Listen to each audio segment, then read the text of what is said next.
The show you are watching is real. These people are not actors. For the next half hour, you will follow a potential Army recruit with a backstage pass, learning about Army life, careers, and themselves. At the end, they'll make a life-changing decision: join the Army or remain a civilian. This recruit's journey starts now.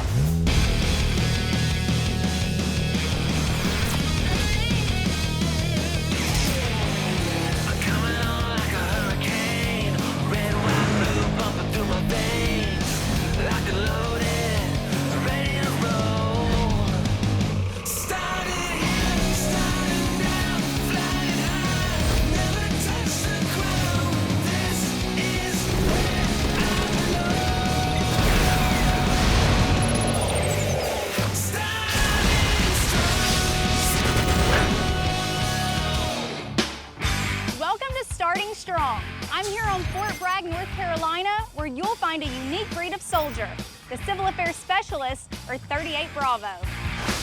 Around the world, these highly trained soldiers are the link between the Army and local civilians. They assess political conditions, coordinate aid, and win hearts and minds for the Army mission. 38 Bravos are known as warrior diplomats. It's a unique and challenging military occupational specialty, and that's what one young woman considering Army service is about to find out.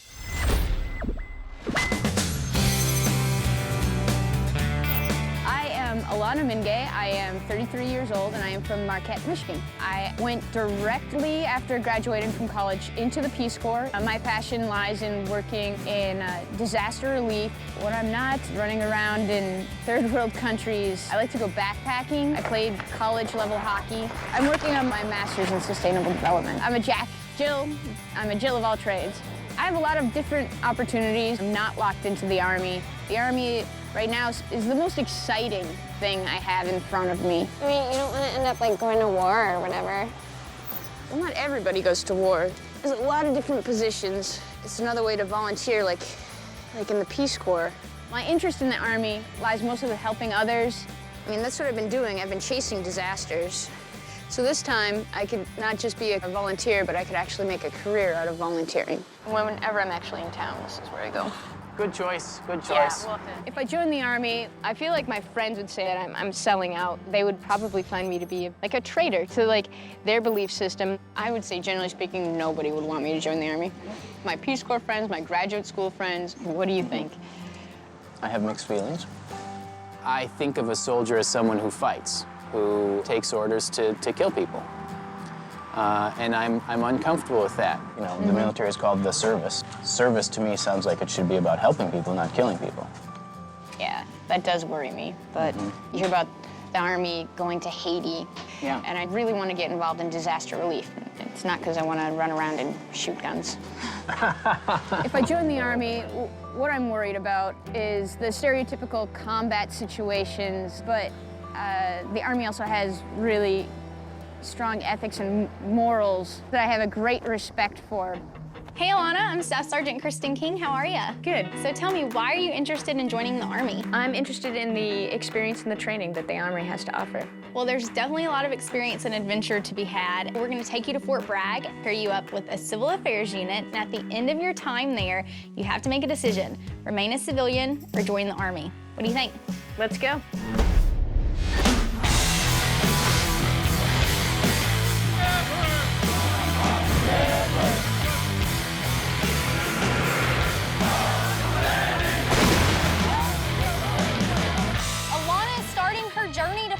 What it takes to become an Army Civil Affairs Specialist. But first, she'll meet the Army mentor who will guide her training and decide if she measures up. All in! Man down! Meet Master Sergeant Derek Riley. His 15-year Army career has taken him to hot spots in Africa, the Middle East, and Afghanistan. He wears the Elite Ranger and Sapper tabs and has earned the Bronze Star. We're going to introduce you to Alanna Minjae. She's going to be training with us for the next couple of days to see what it takes to become a civil affairs soldier. Hi, my name is Alanna Minjae. I hail from Marquette, Michigan. Good to meet y'all. Alanna, you're going to be training for the next couple of days with Civil Affairs Team 851. Let me introduce you to that team. Company, Cat 851. Civil affairs soldiers often work in unique four-person teams, with each member a skilled specialist. Follow. Right, the Civil Affairs team is a very special element. It makes up of 4 individuals come together with different specialties to form one 4-man team. First person is Captain Reeder. Second person is Sergeant First Class Beatty. Third person of the team is Captain Collins. The 4th member of the team will be you, executing tasks side by side with the Civil Affairs team for the next couple of days.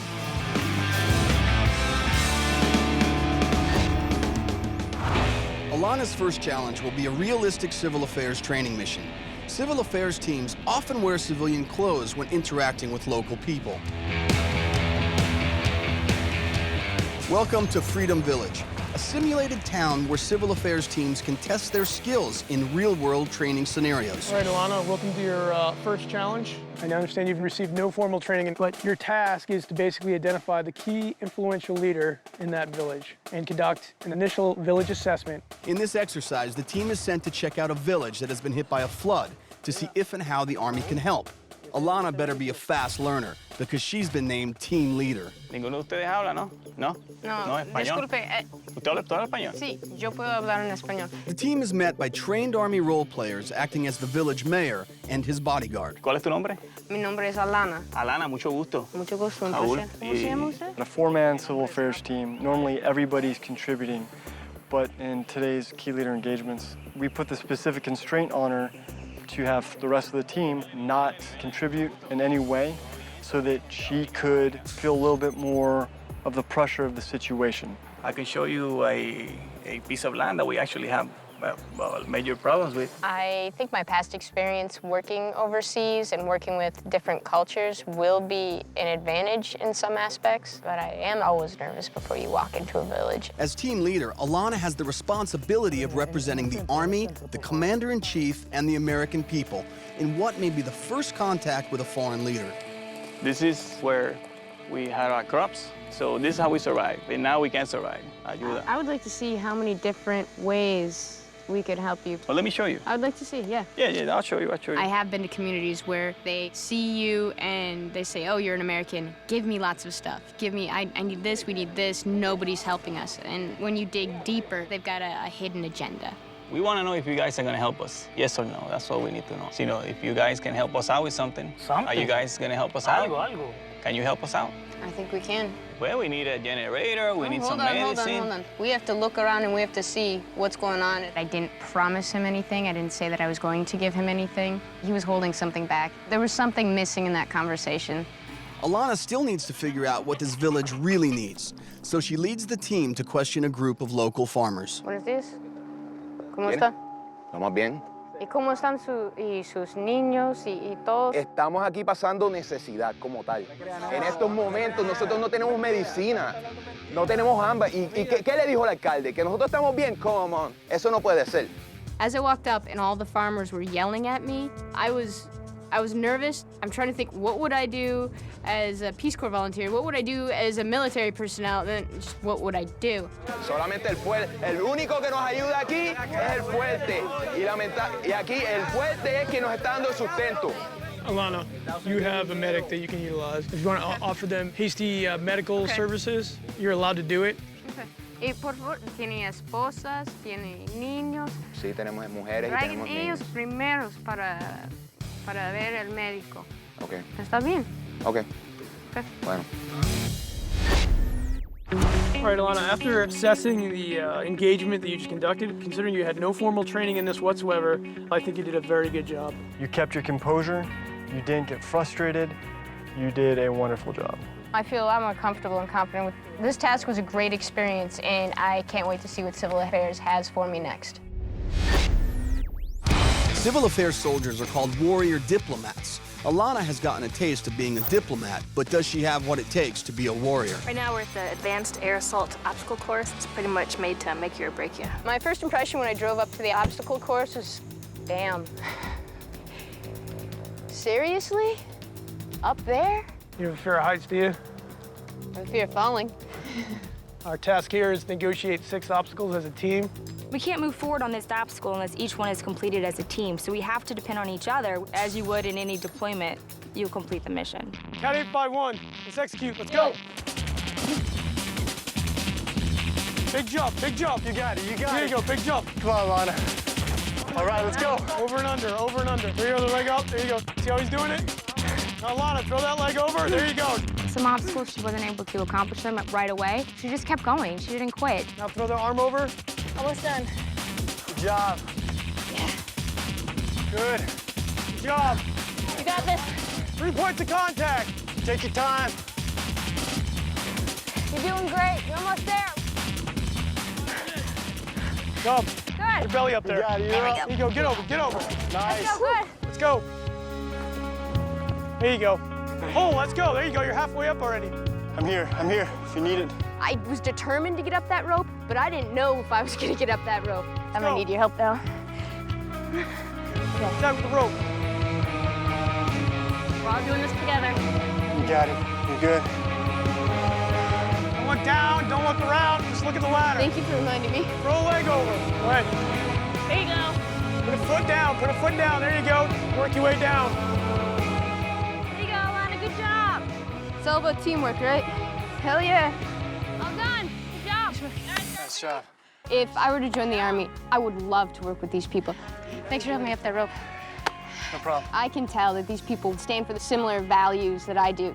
Most of my friends highly discouraging me from joining, but this is about me. And I'm trying to see if this is where I fit or if I'm barking up the wrong tree.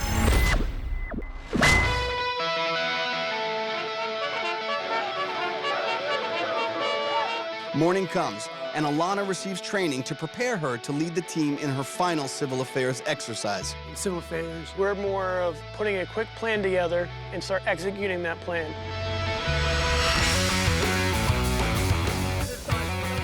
For her final exercise, Alana's leading her team back to Freedom Village in their most challenging mission yet, delivering medical supplies in a conflict zone. In this training scenario, terrorists have struck in the area, and Alana and her battle buddies have to be combat ready. They are accompanied by uniformed role players portraying friendly foreign security forces. It is extraordinarily intimidating to think about bringing in humanitarian aid, coming in with all these guns and weapons. That's definitely not familiar territory. I'm right here with you. Right. Buenas, todo bien, ¿cómo estamos, cómo estamos? You guys came back. How's it going? Good, good, good. We brought some medical supplies. Oh, so you have them with you in your vehicle? We have them with us. Whenever a disaster happens around the world, something always draws me to it. This is what I love doing. Oh, muchas gracias. Oye. Humanitarian aid is often part of the Army mission. After the disastrous earthquake in Haiti, the U.S. Army helped distribute over 5 million individual meals and 17 million pounds of food. We can survive with the medicine that you people brought us. Thank you. We can probably use that to help some of the needs that we need. What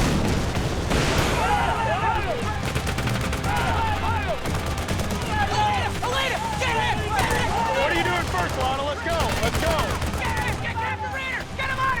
I hear something going off. I don't know what the hell to do. And my guy went down. My biggest guy, he was right next to me, and he just went down.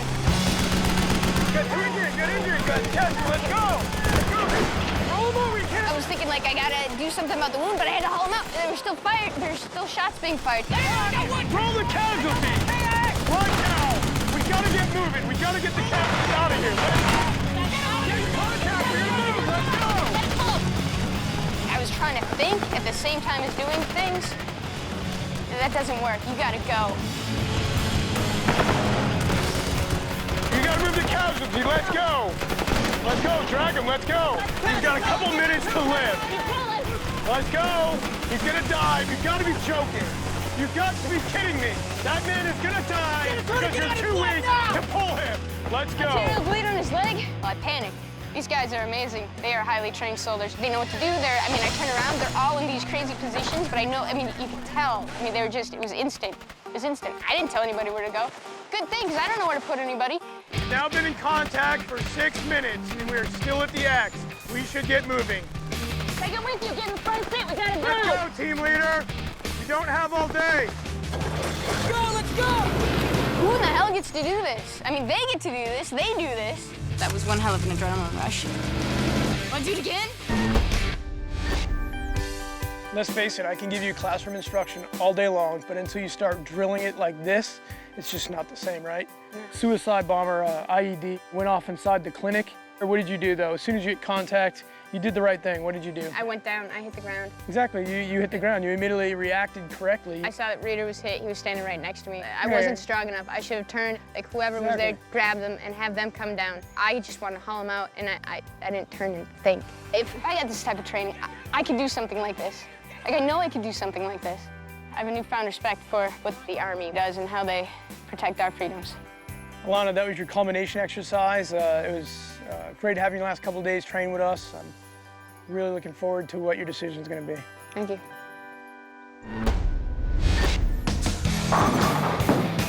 It's been an intense day of training for Alana and her team. Luckily, the Army provides plenty of places to unwind and relax without even leaving post. There you go. Not bad. Not bad. See? I took some pins down. So I have a question for you. You think you'll join? I don't know. I got a lot on my mind. Got a lot to think about, a lot of different things that I'm weighing right now. I thought a lot about it before I joined. A lot. I wanted to travel and help people on a grander scale and do more things and see the world. And the Army trains you on how to do that. Like, I would want to join the Army to help people. Yeah. I mean, there's so many different levels to that. Yep. But I have issues with the fact that somebody could tell me to do something I don't want to do. I could kill someone, something violent. It looks to me like it's part of the job, and that's hard. Whatever your decision is, we had a blast getting to know you, helping you learn a little bit more, and just hanging out with you, and let's get to bowling and eat some pizza. Sounds good. Regardless of whether or not I join, I had an amazing time with my battle buddies. I wouldn't have made it through the week without them. Wait for it, wait for it. I get bowling tips from you guys, I get Army tips from you guys. I don't know how I'm gonna get along in Michigan without you.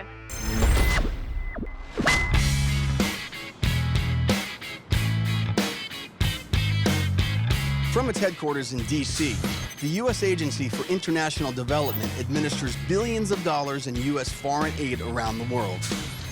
Tom, good morning. How are you doing this morning? I'm doing good. This is our prospect, Alana. Alana, this is Tom Baltazar. Alana, great to meet you. Good to meet you, too. In his 26-year Army career, Colonel Baltazar helped oversee multinational peacekeeping operations in the Middle East and Africa. He is now a senior advisor at USAID, overseeing $500 million of U.S.-funded programs around the world. The last 3 days have been pretty wild, and what it did is it taught me something about myself. And it's all about confidence too, right? And if you have confidence in your abilities to do things that you thought you could never accomplish before, then you could actually execute your mission. The most interesting thing about meeting Tom is he's working at a much higher level than I'm familiar with.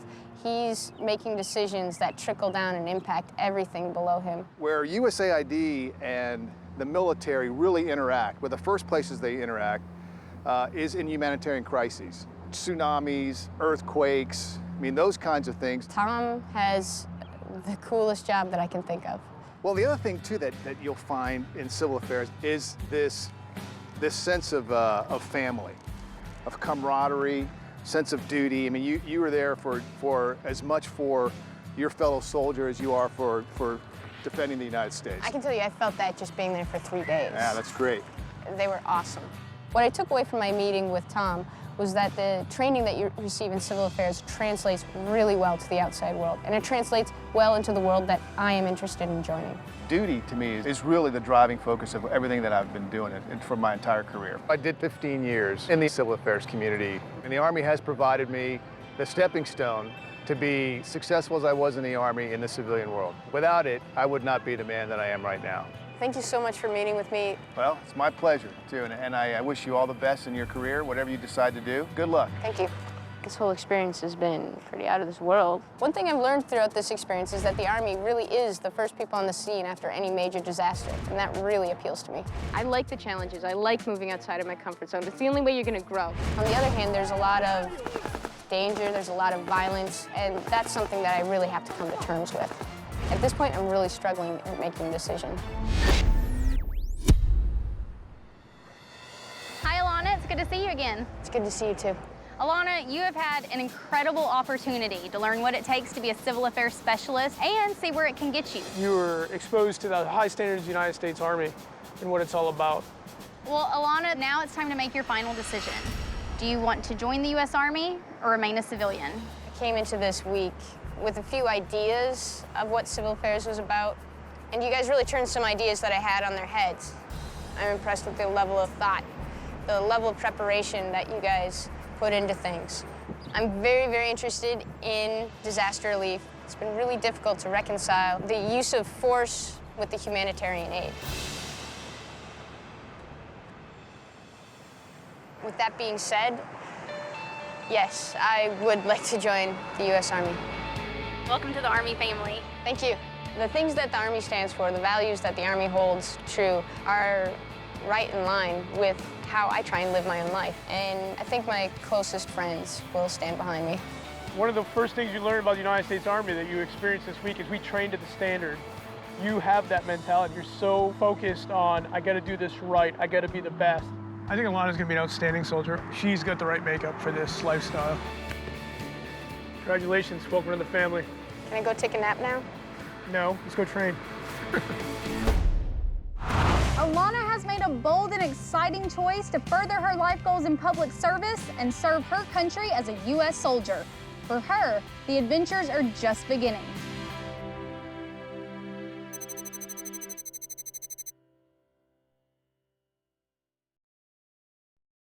Next time on Starting Strong. 68 Whiskey, healthcare specialist, commonly known as combat medic. These are the first responders to wounded soldiers in the battlefield. These are the heroes that save our heroes. Our prospect wants adventure mixed with learning, so we brought him to Fort Sam Houston, Texas, where all combat medics are born. This is Sergeant Hope. He's a 68 Whiskey instructor here at Fort Sam Houston. Why you want to be a 68 Whiskey combat medic? I want to help people. I want to travel, get some, do some adventures. Okay, well, you better be ready today. We're going to do a lot of training. I'm ready. Have fun. Let's get this training started. All right. Joseph begins combat medic training. From here on out, he'll be with his battle buddies day and night. This is a cricoid, surgical cric. It would happen if you came upon a patient who had maxillofacial trauma. Next, Joseph takes the skills he learned in the classroom into a simulated battlefield scenario. Go, get it there.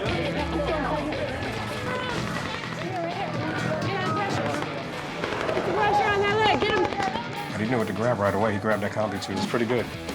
He's breathing. He's breathing. All right, that's good. All right, let's finally, he's breathing. That's it, Hutchenberger. That's it. All right, so, first of all, how you feel? Feel good. Feel pumped. Adrenaline. Yeah, adrenaline's flowing? Crazy, yeah. What do you think, Sergeant? You gonna be a good soldier I medic? think he's going to be an outstanding medic. I can't wait for you to come back and train. Well, good job, Joseph. This completes your overall classroom training. Next, we're gonna go out to the field, see how you can address your skills out of Camp Bullis. All right, let's go.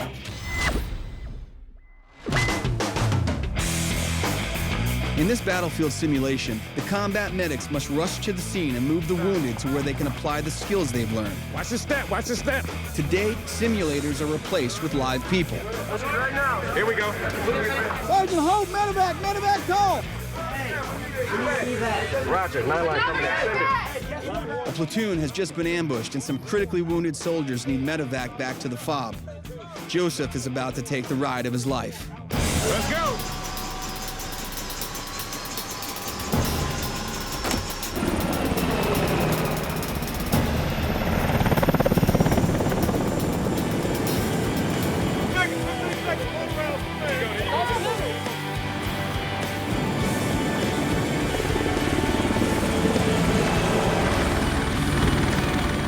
After a full day of combat medic training, Joseph has to make the biggest decision of his life.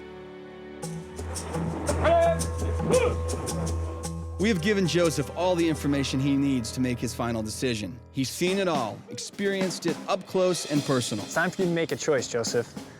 Are you ready to make a commitment to becoming a combat medic? But he still has to make his final decision. Will he join the Army or remain a civilian?